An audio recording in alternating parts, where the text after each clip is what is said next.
Good afternoon, ladies and gentlemen, and welcome to Just Keep Breathing on RationalBroadcasting.com, Rational Radio. I'm your host, Richard Curtin, and our in-studio special guest today, Sahara Davenport from RuPaul's Drag Race and Billboard Recording Artist Top 20. Ow! Let's talk about that. Let's talk. Go off. Mm-hmm. It's the first one to make it into the top 20. Yeah, exciting enough it is. I didn't expect it to. When I wrote that song, it was just, I need to put something out there, a little more energetic, with the producer, and it kind of took off. The DJs took to it, and here we are. And it's being played everywhere, really. I've heard it in Station 4, and it's like, oh, Sahara. So this is kind of a welcoming home for you, sort of, isn't it? Yes, it is. I mean, I was supposed to come back last year, but I got snowed in New York, so this is my first time back since I was on the show, just like 3 years ago. 3 years ago, you were on RuPaul's Drag Race. Well, let's talk about that first. Let's talk about your evolution from Dallas. Oh, do we have to? Sure. I mean, I think that's important, don't you? Yeah, you definitely have to know where you come from. And so you grew up in Maryland, Mm-hmm. and were you ever in New York before you came to Dallas? Yeah, my biological father is from the Bronx, and I also would go back to visit family and to train as a dancer. So my mom would take me back and forth. So New York was just natural. And Maryland is really just right there. Yes, it's 4 hours away, so Yeah. it's really easy to go back It and is forth. really kind of just right there. It's just there. And so you came here to go to SMU, Mm-hmm. and you studied. Dance performance and pole dancing at the Village Station. We were just talking about those Village Station days in the old Rose Room. And there was a whole group of you that were coming up, and it was you and Landry and Alyssa Edwards and Josephine O'Hara. And Josephine was maybe just a little bit before you, but there was this whole, we'll call it a phenomenon of hanging from the rafters. Yes, I remember. Swinging from the rafters. And I don't remember you ever doing it. Well, I think at that point it was Landry's. It was Landry's. She would jump up and open her legs for an eagle. And I saw the audience discuss, so I figured that I probably better not try that. Well, and I always thought that, you know, if you did that, Alexis would probably kill you. Ladies, don't do that. Probably. You're a lady. Exactly. So your beginnings were here in Village Station and Station 4, or before then, Village Station and the Rose Room. What did you learn that you have always taken with you? It's funny that you asked that, because as soon as I left, I moved to New York City, and the aesthetic is totally different. Yes. And so I got there, you know, and like I told Dallas Voice the other day, it's like I got there and I had like face tees wig, you know, and all this black in my eye, and you know, overcoats, and the girls were like, "You are doing way too much, you know. How do you even take a taxi like that?" Right. You know, so and so I tried to tone it down, but it really wasn't me. I got the aesthetic, definitely the Dallas aesthetic. 'Cause, I mean, you can always tone it down, but you know, some of the New York girls, they don't know what to do. You know, I hate to say that, but yeah, definitely. I think I attribute Dallas as just teaching me drag. Whether or not I used it then, you know. So that's what I got from Dallas, and that's why it's my home. So what do you think the important elements of drag that you learned are? You know, let's just knowing how to dress yourself. You know, body shaping, just the basics, like things as simple as like foundation, matching, and the most important thing is the foundation. It is. Mhm. I have one daughter. I actually have three, but one that is still, you know, kind of working and doing stuff. And she just cannot get it right. She's always gray. Sorry, Linda. Aww. So, in those early stages of drag, is there anything that you do now that you did originally?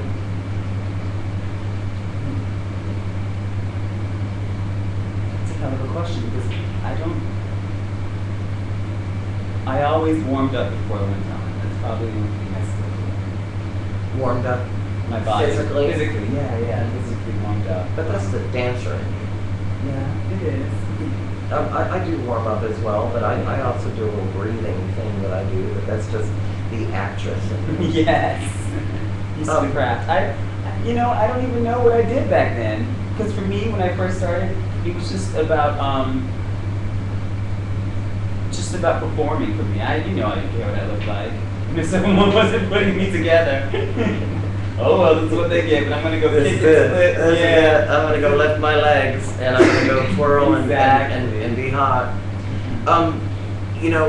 When we start out doing drag, we make a lot of really big mistakes. Can you remember any of your biggest mistakes?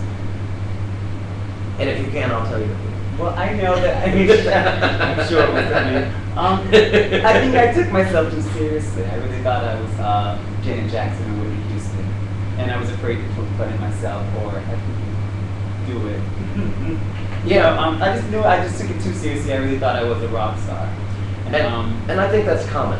Yeah. I think that's common. And I think that you have a drag mother, her name is Alexis Davenport. Did you have a name before Davenport? Yes, when I started, I was actually Sahara Simone. I was gonna remind you. It comes up every now and then too. It does. I mean, Yeah, that's me. I had an evolution of drag names, and so did you have anything before Sahara Simone? No, I think that's good stuff.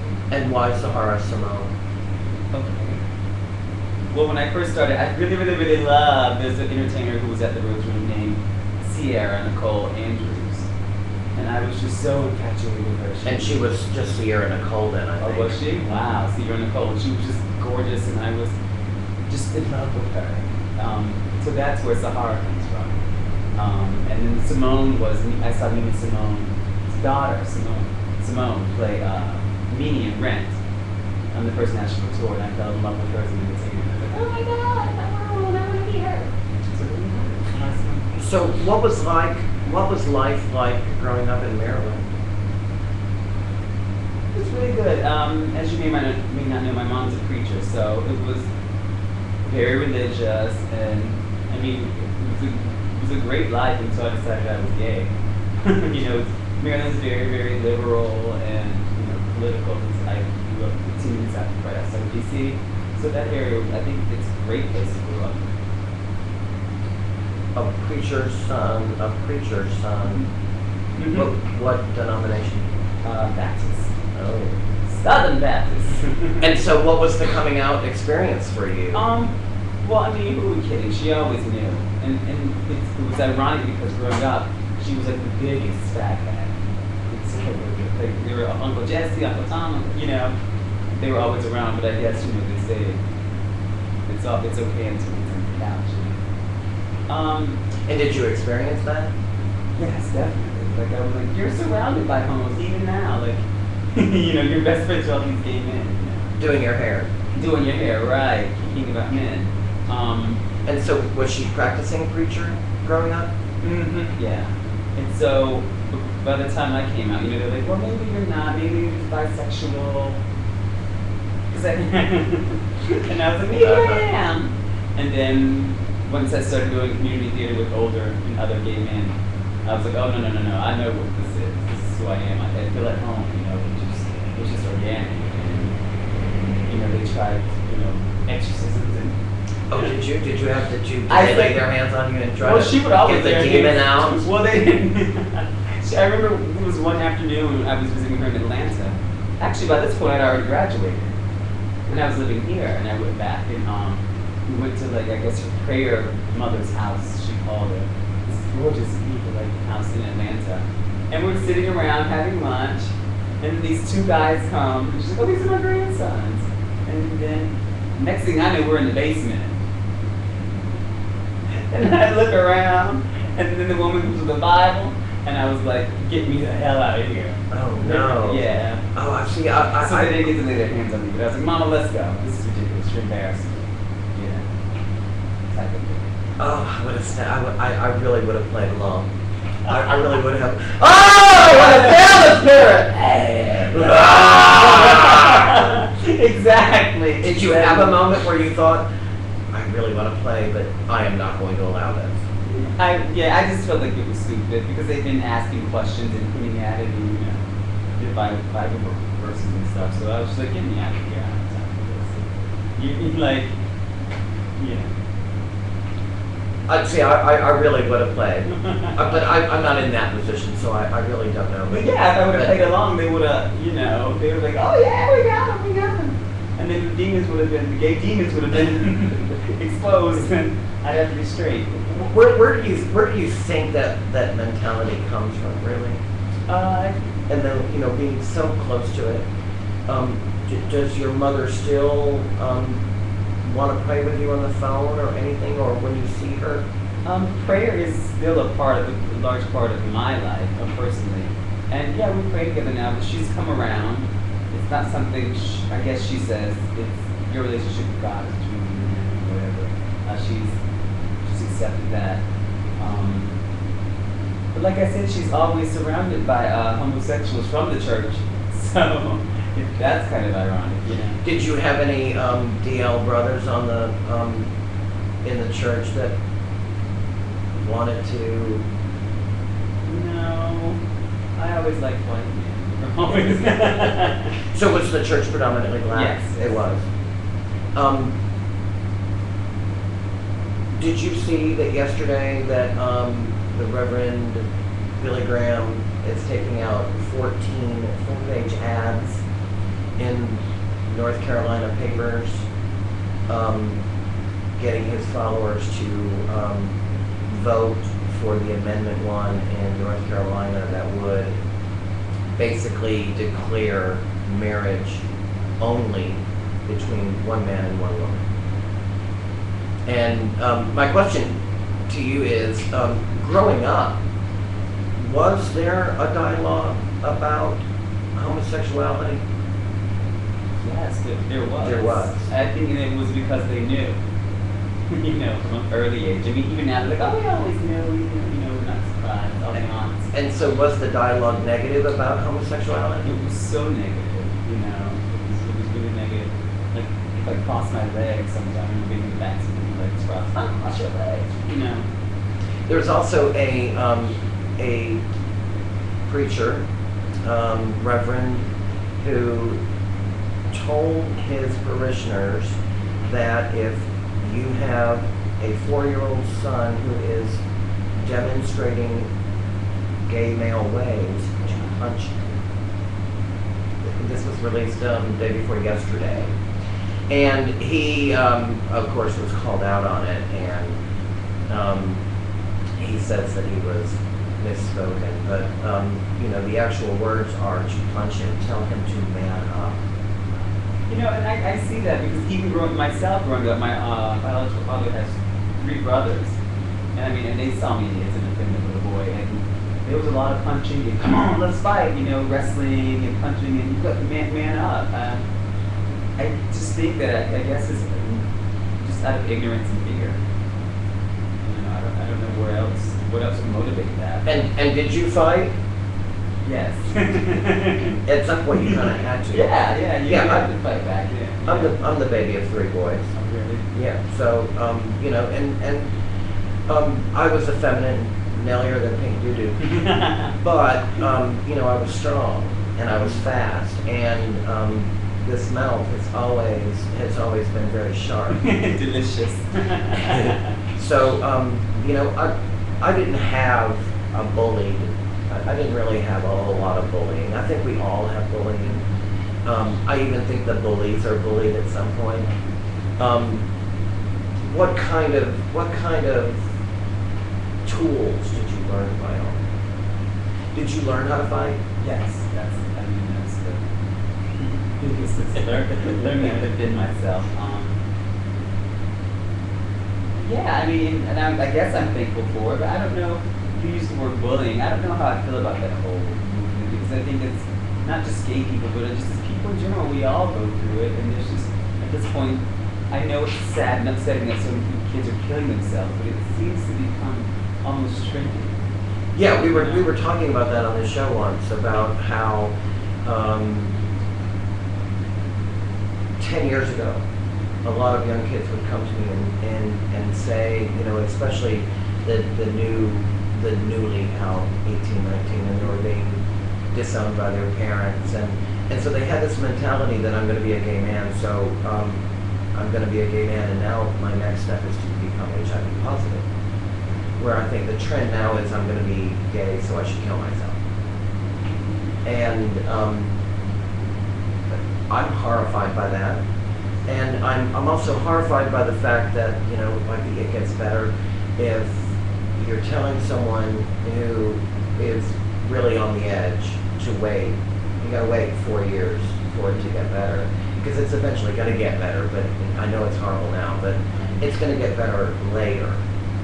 When I think that the message should be, stand up, defend yourself, make it better for yourself now. Right, take power, because it gets worse, you just get stronger. And I feel like the whole bullying campaign is encompassing too many people, where the focus really should be about changing the way we look at homosexuality, the way we talk about it, and the way that we nurture, especially our young gay little Nelly boys who we know.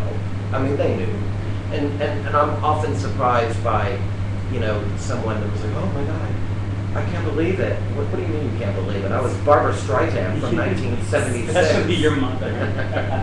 Right. You know, what are you doing out there? I'm playing Barbara Streisand. Right. I am Barbara Streisand live at Central Park. I know, right? And I'm wearing all the curtains from the living room, and I've got a fan on me blowing them. But the excuse then is, oh, he's just creative. He's just creative, yeah. Uh-huh. Yeah, he's just creative. Get him more paint. Right. He wants more paints. Yeah. He's going to be an artist. He's going to be a Van Gogh. Right. Did you go to church Yes. every Sunday? Up until a point, I danced a lot, and trained a lot in high school, and that was, it seems, 4 months ago. When you were training. And so you started dancing. What is your earliest memory of wanting to do that?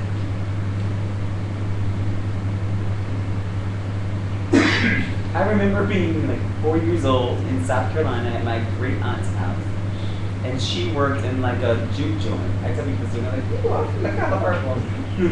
But there was at the top of the hill, there was a farm, Lonavale. They had a little shack where they served like I guess moonshine. I don't know what it was, but I was staying with my aunt for the weekend, and no one was there to keep me while she went to work. She was far too there, and I went with her. She just went to the place, and I remember putting me on the bar and telling me to dance, and people going crazy. How fun. What year was this? It's just like I'm giving my age, 84. 84. And you were put up on the bar to dance. I shouldn't have been At the there, juke joint. At the juke joint. I shouldn't have been there, but yeah. And then my grandma tells me stories of being like 4 or 5, walking through town in South Carolina with Michael Jackson, potholes, and things. So it's always been in me. I was a kid at the picnic or the cookout. And Come on, dance, dance, dance. Yes. yeah, sing. So it's all it chose me definitely. And when did your training begin? I was 8 years old. And your mother, did your mother get remarried? No. Okay. So you were in a single. No, I'm lying. No. My mother never married my original father. I had a stepdad at the age of, I think he got together when I was 3 or 4. Okay, so you did have a father figure in the house. Yes, very butch, basketball playing, laughing. And how did he respond to this?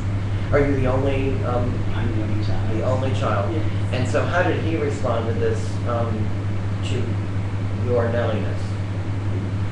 he tried to, I guess he tried to train me like at all, you know what I mean? Kind of, he's very militant. You're back to school, and lights, you know. But I guess after born, he just accepted it. You know, they realized that Yeah, well, they're not gonna she win. was coming out. She was coming out full glory. Let's converge into RuPaul's Drag Race. So you leave Dallas and you go to New York City and you continued your drag career there, and it really started to shine once you got into New York. Yeah, unfortunately, I don't have the mentality of wait tables, so I took the tools given to me here. Thank you. Yes. And put them to work there. I mean, that was my drag was like, yeah, it was my waiting tables when I first got there while I was auditioning as a dancer and trying to make my way to number 6 not that she was supposed to live. And so it really maintained me. What is your favorite audition experience once you got to New York? Did you have any fame moments? You know, where, we're going to make you a star and we need to photograph you, take off, you know, that Actually, whole there are Irene photos. Cara. Because, I mean, there are sharks everywhere, but there are more sharks when they know that there's bait. And there's a lot of bait in New York City, where there isn't as much bait here in Dallas because there's not as much work. You know, I was one of those lucky kids that, lucky in the sense that I was always smaller, so I wasn't like a big, robust, like, stallion type guy, so they always saw me as a girl anyway, so they weren't really interested in And that the way. whole tranny, well, transgender, we're not supposed to say tranny anymore. Glad I'll get you. Well, I don't understand what the big deal is about the word tranny, and I'm not going to really stop using it because I don't say it with malice and I don't say it with hatred. Right. At some point, I think it needs to be embraced. But this was all before the transgender movement, and right really on the cusp of it, where I think the transgender movement is really popular right now. And so I think it might be different if you were are you auditioning in drag? You know, when things come, but I'm in New York, not LA. Unfortunately, it's like New York is like the cop shows where you're they're training transsexual number 2. You Yeah. know? And on those auditions, does it say dead tranny number 2? No, I have gone in for Law and Order. What did it say? No, they give you a name. Yeah. They give you a name right now. Yeah, even if it is their training number 2. They'll be like, Susan. Do they feel the heat and the pressure of the word tranny? I don't know. I just think it's something that we put on ourselves. You know, and if someone outside of our circle uses it, then they'll attack. You know? Yeah. You know what I mean? Yeah, I mean, absolutely. People still using it, even transsexuals themselves. You know, so you know, Ruth said that she wasn't going to apologize. That who used the word? You know, Patrick Harris, I think, we Yeah. if someone used it. Yeah. He said, you know, she felt the same way to you. Yeah, well, I mean, you only give it as much power as you want to give it. And really, I say it without any malice or hatred. Right, it's just a way to identify. You know, that's what we used before we heard it was wrong. Right, absolutely, absolutely. And really, why is it wrong? And is there a movement of that in New York? Do you see a lot of transgender performers? Not so much in the mainstream, like Chelsea, Hell's Kitchen, I guess metropolitan area, but like out in the boroughs of Bronx and Queens, there's some, yeah, they're more transsexual performers. It's so different because it seems to be that the New York City transsexuals, they just want to be women. You know what I mean? They Yeah. just want to be women, they don't care about the stage too much. Yeah. You know, as opposed when I moved here and I could see them, I thought that they did that with the show. Oh, they're just lazy, they're cheap, you know? But then I moved in and I was, oh wow, you know. So Did you ever have moments where you thought you were a girl? I never thought I was a girl, but I thought that I could maybe if I did that or took that step, I could be a fierce woman. But that really wasn't the point. And ironically enough, my drag twin, who I came up with here, is now full-time. Yeah. And beautiful. Yeah, she's gorgeous. Yeah, she is. Yeah. And it was more organic for her and like just innate. Well, I had a moment, I think, when I was like 10 or 12, where, when every year we were given the Sears catalog Wow. for Christmas, and we could indicate, we had to make a little list of what we wanted for Christmas. And one year I decided that I was going to ask for nothing but all girl stuff. Wow. And I never felt like a girl in a boy's body, but I felt like it would be easier if I were. Because at that point, I knew, no questions, that that I was attracted to men, and that I was gay. And there was also a layer of sex that was going on, and so I thought it would just be easier. Not that my head was feminine, or that I thought that I was a girl in my boy body, and never had any, looked down and had any penis hatred. Right. didn't have to do that. Turn it off, please. No, I don't want to even touch it. I don't want to touch it. So, do you have friends that are transgender? Yeah, so many. Yeah. Yeah, I mean How not. could you be? Yeah, pretty much. Yeah. The rumor is that RuPaul's Drag Race does not accept transgendered individuals. Is that really true? I haven't read that rule, so I haven't read any rules actually. And and a lot of people have said, oh well, I can't audition because I'm transgendered, and I was like, why not? Right. I've read the rules, and in there it doesn't say we do not accept applications from transgendered individuals. So what are you waiting for? Right. I tell people to go after it, but there is a sense of, unfortunately, with transsexualism, there's a sense of, or there's the issue of attaching sexuality to it. You know what I mean? Yes. Like for the boys, like for us, it's just like, oh, that's a boy, that's not a boy, they fall in love with it. But for them, I don't know why it becomes so sexual. So maybe they're afraid, that that's not what they want, or I don't know. So You auditioned for RuPaul's Drag Race. What led you there? Well, the first season I auditioned and made it really, really far. I was at some casting for Paris Hilton's best friend, and they were casting that. And well, RuPaul has a show, and so they had having a new show. So I went through the whole process, and I made top 20 or something like that, and didn't get it. So I just kept on. And the next year, I was like, I'm done with this. It was really expensive. At that point, internet wasn't used for everything, so it was like, mail your DVD, mail your contract, which is 80 pages, confidentiality agreement. So I spent $300 just to audition. And I was like, this is insane. So the next year, I came back to Dallas. I did Miss Gay USA, spent all that money and got no standing. And I went home and I just felt like I was Which just happens to all of us here. It happens a lot. spent all that money and went back home and I was just drag raped. I was like, I'm just gonna train and more voice lessons, more acting classes, And they kept calling. And one night they called me like, we really, really want you. And I was like, I'm just ignorant. I'm the same girl I was last year. Use that audition tape and all that stuff. Because I'm not, I don't have time. And my boyfriend was there, Carl Manila was there. And he was like, is Kim calling? I'm like, yes, they won't leave me alone. I'm not interested. He's like, you're doing it. He said, what else you gotta do? You're auditioning, you're not happy, just do it. And so we sat there that night and we were like, Zahara, you have to send in a video for legalities, legal purposes, what we really want. And so, baby, they said they really want me, you need a brand. He's like, no, let's do it. Here, have a shot. So I had a shot and just did my audition video on the couch. And they called within 3 days. And so then you went to LA. Mhm. Oh, and is it 6 weeks?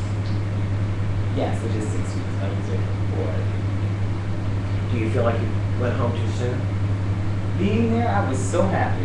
When I was eliminated and went to the airport, I called my boyfriend. I was like, I'm coming home. He's like, no, you got 2 more weeks. And I was like, no, I'm happy to be out of that situation. I wasn't, I guess, mentally equipped for it because my parents didn't know that I was a big old flaming drag king. I would say they didn't know about the drag.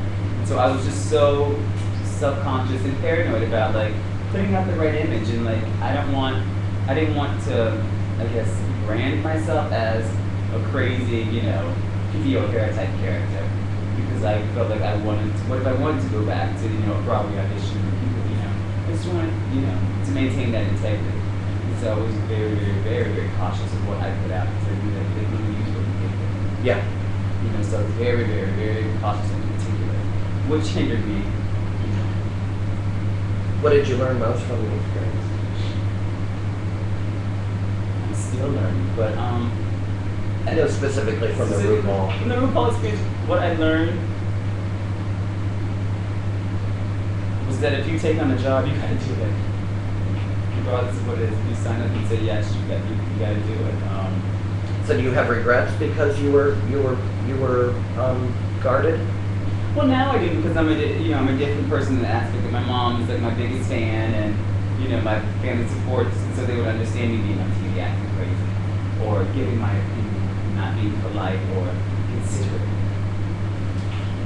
Do they push you to be Fifi O'Hara? It's a produced television show. Sure. I mean, I'm not sure if they, push the Kenny Burr possibly, or the question so that it makes sense. Did they ever ask you to do something that you didn't do? Everything. Yeah, that's why. I'm actually surprised I made it as far as I did because I said no a lot.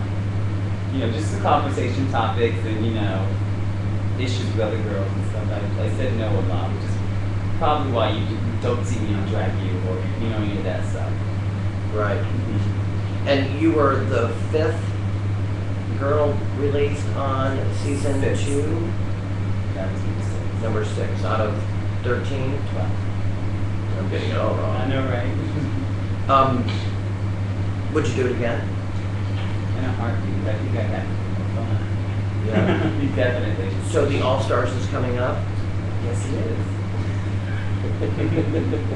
I won't ask. I can honestly say I won't ask you. No. Are you currently watching the show? I did watch this season. It was difficult at times, but yeah, I watched it. Did you were you Team Sharon, Team Chad, Team Fifi? My favorite honestly was Patrice. I felt like this season had very little to do with drag in the sense of what we do. It was all about characters and stories. But don't you think that that's really what RuPaul's Drag Race is really about? It didn't start that way. If you look at the first season, I think it was a great docuseries, and even my season, even last season, they did they were allowed to express their creativity. Those challenges, some of them were just great. But I don't know, maybe this season I think was a little lackluster in that element.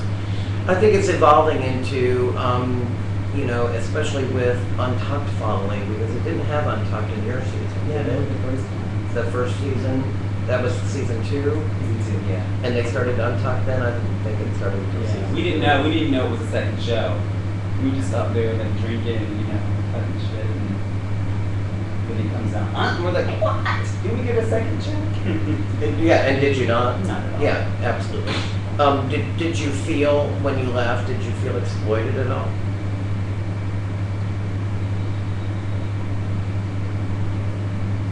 No, because like I said, I was very, very cautious of what I gave. So everything I gave was very calculated, and I didn't know what angles to do. My whole thing in going in there was people that see me, especially in New York City, as a dancer, but didn't really know my personality about it. And so I felt that it was the perfect tool to go and let them see who I was and where I come from. Because, a lot of people didn't know or hadn't expected that story to come from me. Yeah. So I felt like this was a perfect tool to do just that. And people that I reached, and people who got it, that's the biggest reward. What is your weakness in drag? I know you're gonna say my hair. But it has gotten so much better. Yeah, I let the people do it sometimes, Do you do your own hair? I try not to.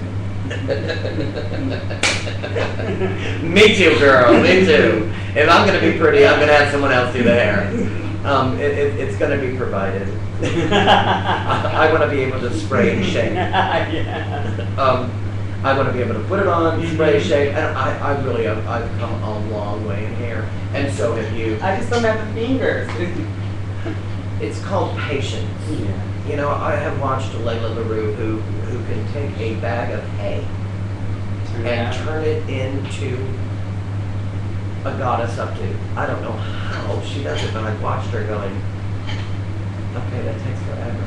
And I think that's really what my problem is with hair. What do you think your weakness is? With hair? No, with drag.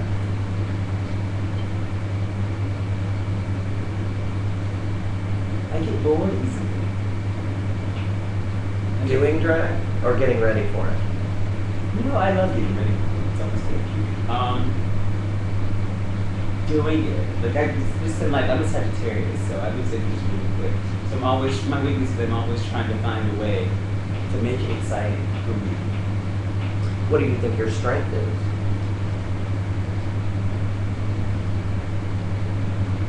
No, I don't know. That's so weird. I think you're a talented performer. I think you're very engaging with an audience, and I think that you're always giving them something to connect with.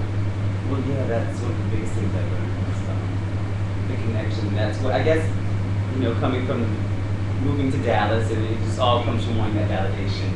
And so that's where that connection initially comes from. Let's talk about your music. Yay! My music. Let's see. Right after the show, I did a song. I met a DJ Gomi from Japan, who was actually Junior Vasquez's programmer. So he worked with everybody from Whitney Houston to Jimmy Jackson, Madonna. And it was weird because we were out and we were just dancing. He was like, "You're on that show." And I'm like, "Yeah, I'm on the show, And he was like, "What have a new label? Let's do a song." And I was like, "Okay." Gave him my number, and he actually called. And the man hadn't even heard me say more than "la." But I guess he was smart enough to know that it doesn't matter. Yeah, So, And at that point, you were on RuPaul's Drag Race, and it was currently showing. Yes. Was it currently airing? It was currently airing, so Young and Club and was so crazy. And the first song was "Pump It Up." Hump with Me. Hump with me. Right. And we recorded. I was nervous to death because I'd never done anything like that. Went to the studio. He taught me so much, just strong song structure and everything. It was really patient with me. So did you just go in and record something that wasn't? Well, I wrote wasn't it. Written? Yeah, Okay. I wrote the song myself, and we went in. He taught me structure, and the song was done. And we sang it, and so that was fun to tour with it. Because I was one of the first. I was probably the only girl from my season to drag music at that point. So it was really good to have that continuity going. And so after that, but that one was not, didn't really catch my energy. Because I would be 2,000, people there, and I'm pumping around on stage, They're like, "Can you dance? Can you dance?" So after that, I went back and I was like, "We need something a little more energetic, because this ain't gonna do it, And so he just handed me the track for Go Off, and I wrote it. How fun! And now, Go Off is. It's on the Billboard Dance Chart, which is amazing. I didn't know this, but supposedly the record industry is considered very homophobic, and it's hard for a drag queen, to be taken seriously or to be in this position. So I'm very grateful for that. Where does the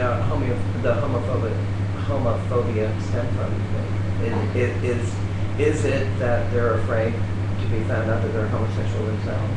I wish I had an answer for that, but because I was also looking into radio, and you were drag queen, you have to take you have to change your name, you have to take your picture off of the album art, it's almost impossible. Even for a gay man, it's almost impossible. Even for a drag queen, it's good luck. Which is why RuPaul was such a big deal in the 90s, because it doesn't happen enough. Well, it doesn't happen at all. Really, I think RuPaul might be the only one. There are others, of course, when we have Boy George, but it was also a band, and it was 80s. And Sylvester, did you see any of the early videos of Sylvester? They really butched him up. They really butched him up, and they put him in suits, and in live, he was a transsexual. Oh, really? And I'm sure that if he were alive, he would be a full-fledged woman by now. Because he was very, very, very Girly. Yeah. It's definitely the YouTubes that I do see. It's just like, wow. Wow, she's fish. and was groundbreaking, and now they're including a lot of the songs that he did on, the best of the '70s and best of the Wow. '80s stuff, and that's really exciting. But did you know about Sylvester in high school? I don't know when I found out about Sylvester. I think he may have been around. I mean, I don't know, but it wasn't like a big, wow. Look what I discovered, The gay bars were so different because we had our own music, and we really did have our own culture, and it's been infiltrated by really straight society now, and we played top 40 music, and really then you could go to the gay bar and hear songs that you could not hear anywhere else. And Sylvester was really a huge part of the gay bar.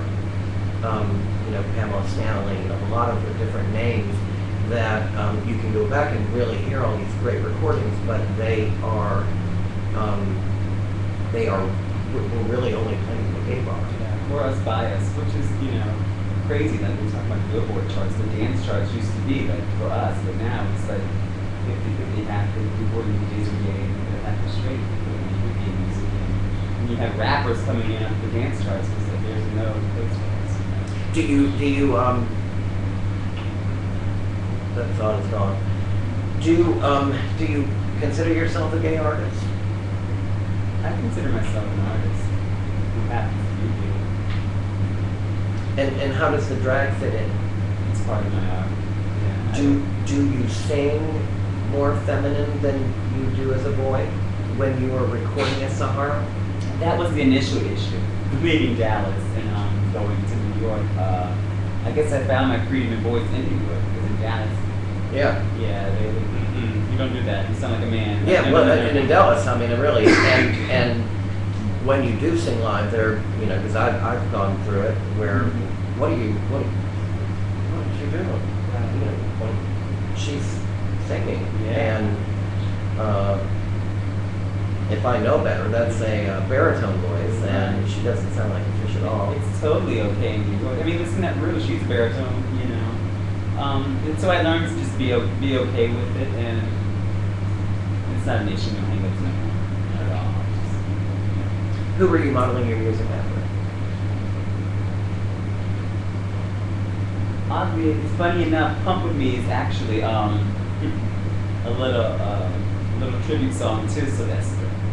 Do you wanna funk? That song, Yeah. originally. Funk With Me. Yeah, Pump With Me. Which is a great song. Yeah, it is. We changed it a whole bunch.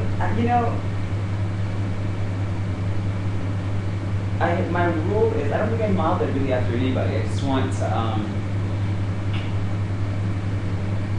just communicate with my audience, whoever that may be, using whatever. I don't produce a track, so I just go through and see what moves me, and I just write that, and hopefully the experience is grand. And you're going to be performing live tonight? Yes, I am. I'll be at Station 4. Yay, for the Purple Party. Purple Party. Does it feel like a homecoming to you? It does. I'm happy to be back. I'm excited to see who shows up, if anybody. And Well, there's going to be a lot of people there. And we were all talking in the Rose Room on Sunday that, you were coming in and all the girls are really excited. And it really does feel like a homecoming for us, because I feel like and I feel like a lot of the girls in the Rose Room have a sense of pride with your success and feel like maybe they've thrown in a straw or they've thrown in a little bit of the mix and so there is a lot of pride. I think one of the great things about the Rose Room is that there isn't that layer of bitterness and nastiness that always comes with success.